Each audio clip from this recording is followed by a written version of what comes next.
Hoje é 29 de março. E em 29 de março de 1549, 3 naus, 2 caravelas e um bergantim singraram a Baía de Todos os Santos, comandadas por Tomé de Sousa, governador-geral do Brasil, com ordens expressas do rei de Portugal para fundar aqui uma cidade-fortaleza denominada São Salvador. E assim, sem nunca ter sido província sequer, nasce a cidade do São Salvador da Baía de Todos os Santos, aquela que seria a capital política e a sede da administração colonial do Brasil até 1763.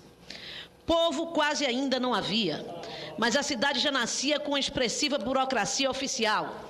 As embarcações portuguesas traziam mais de 1000 pessoas, 320 nomeadas e recebendo salários do reino, assim como 600 militares, fidalgos e padres jesuítas.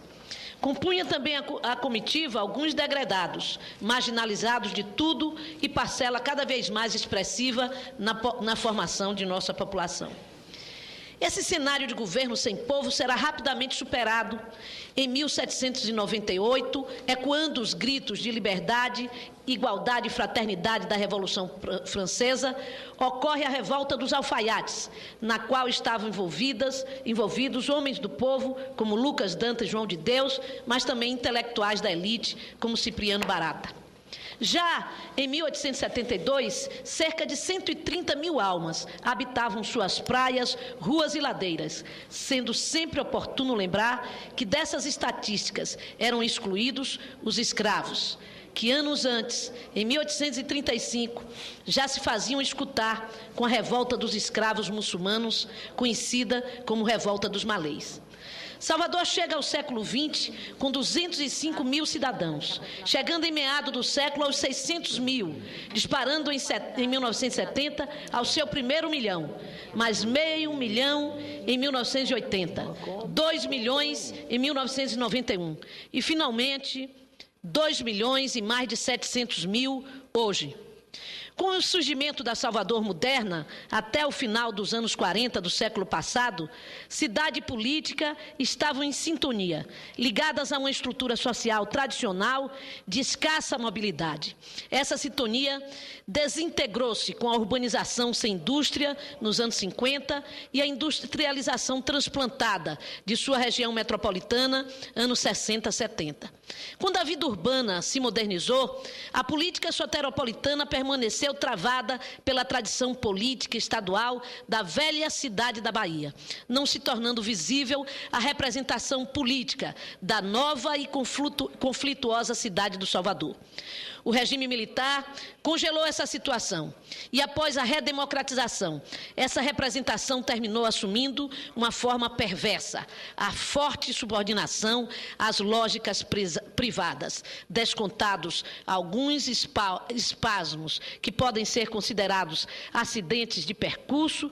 Quando me coloco, essa trajetória de desencontros entre política e cidade é uma chave para entender não só o bloqueio da autonomia municipal da capital, como o enigma da atrasada modernidade soteropolitana, uma modernidade desurbana, da qual o poder municipal tem fraca legitimidade política, precária estrutura administrativa e escassa base tributária. Essa, de forma alinhavada, é um pouco a história da cidade do Salvador, que hoje completa 463 anos para a nossa alegria. A instabilidade política e a descontinuidade administrativa, que no tempo da ditadura chegou a significar, em 10 anos, 10 prefeitos na cidade de Salvador, com todas as maléficas consequências que a cidade poderia ter disso, hoje se expressa em durante 80 meses do governo atual. Salvador teve em torno de 63 secretários, nas 15 secretarias existentes no início do primeiro mandato, reduzidas a 11 no segundo, sem que diminuísse a rotatividade. Ao contrário, o tempo médio de permanência de um secretário no cargo, 18 meses, durante o primeiro período de 4 anos. Tem sido 15 meses nos 2/3 já cumpridos do segundo mandato.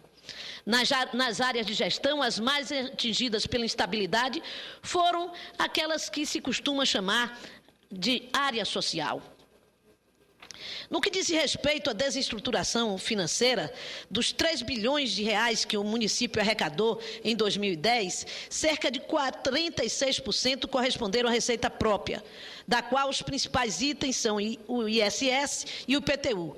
Cerca de 54% do arrecadado correspondeu a transferências da União ou do Estado, sendo que, entre estas, os repasses do SUS, que se tornaram relevantes no perfil da receita a partir de 2006, atingiram 15% do total arrecadado pelo município em 2010, ultrapassando as cotas do FPM, do ICMS, responsáveis, respectivamente, por 13% e 14% da receita. Esse dado é digno de nota, inclusive para se procurar outras explicações para a caótica gestão na área de saúde. Se comparado o conjunto de transferências recebidas pela Prefeitura na gestão dos 2 últimos prefeitos, falta razão à frequente queixa do atual quanto a apoios de outras instâncias da Federação. Por outro lado, é verdade que no conjunto dos 2 períodos, Salvador se virou com recursos próprios, mais que cidades de portes, estrutura social e situação regional semelhantes, como Recife e Fortaleza, de 1999 a 2010, enquanto Salvador, de transferências da União e Estado, teve, em média, 53% da receita municipal. Nos casos de Recife e Fortaleza, chegaram, respectivamente, a 59% e 60%. Pode-se agora qualificar melhor a crise financeira da Prefeitura de Salvador, no que diz respeito à arrecadação. Se, por um lado, permanece um déficit de receita que, historicamente, está aquém das necessidades sociais, como mostra a comparação com as outras 2 cidades, e também das possibilidades demonstrada pelo desempenho pequeno do IPTU. Por outro lado, ficou claro que, dentro desses limites, a situação melhorou no período atual. O quadro é de escassez de recursos, mas, pelo lado da receita, não há nada que justifique o caos em que as finanças correntes da Prefeitura se encontram. Não se pode ter chegado a esse ponto sem que, apenas pela falta do dever de casa na arrecadação, afastada a hipótese de que o caos provenha da receita, é preciso buscar suas razões no lado das despesas públicas para saber o que foi feito e como foi feito dos recursos que chegaram aos cofres municipais. Portanto, Salvador chega, meus caros senadores, esta cidade que sei que mora no coração de todos os senhores e senhoras dessa casa, por ser a primeira capital do Brasil, a cidade-mãe da Bahia e a cidade-mãe do Brasil.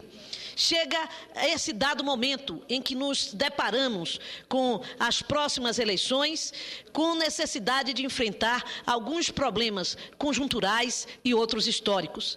Diria que dentre os problemas históricos estão justamente o de enfrentar a descontinuidade administrativa e a desestruturação financeira.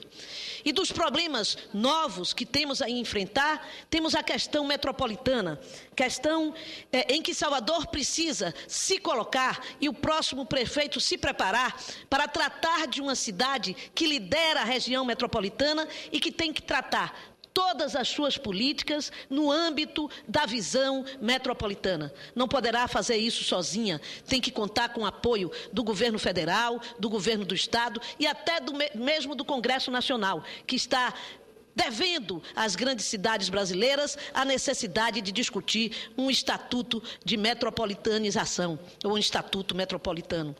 Precisa de, urgentemente e principalmente, recuperar a sua legitimidade política para voltar a ter capacidade de se planejar.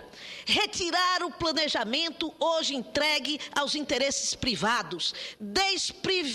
Desprivatizar a cidade de Salvador, hoje planejada especialmente pelos grandes interesses, particularmente do capital imobiliário da nossa cidade, resultando o caos vivido no trânsito e na Avenida Paralela, uma das nossas principais áreas de crescimento da cidade do Salvador. Ou mesmo, como exemplo, o uso indevido público de uma praça para um camarote privado no período do Carnaval. Nós temos algumas necessidades urgentes que todo e qualquer prefeito vai ter que se debruçar para tirar Salvador da situação que se encontra e colocá-la num novo patamar. A obra de mobilidade urbana, dotar Salvador do seu metrô e lutar para que ele ocorra o mais rápido possível e com o maior tempo de aproximação de término da obra, perto de 2014. Recuperar sua orla atlântica e de Bahia, hoje completamente desassistida e, diria até, numa situação de desolação. Fortalecer seus laços com a Baía de Todos os Santos e o Recôncavo, abraçando-os através do projeto do Governo do Estado, da união da ponte Salvador-Itaparica e também da realização do grande projeto de requalificação urbana já iniciado pelo Governo do Estado da Bahia na Feira de São Joaquim, que consumirá 60 milhões de reais, 30 milhões do Governo do Estado, 30 milhões do Governo Federal. A requalificação urbana do centro de Salvador, que já se inicia com a nova Fonte Nova e a península de Itapajipe, que começa a receber ainda tímidos recursos do governo federal para a reorganização de sua orla. A mudança e a requalificação da Cidade Baixa, especialmente no Memorial de Irmã Dulce, que já foi beatificada e será santificada. A infraestrutura social, que precisa ter prioridade número 1, porque se encontra completamente sucateada. Falo a respeito do sistema e da rede de saúde, de educação e de assistência social, tendo como exemplo a Fundação Cidade Mãe, destruída neste governo.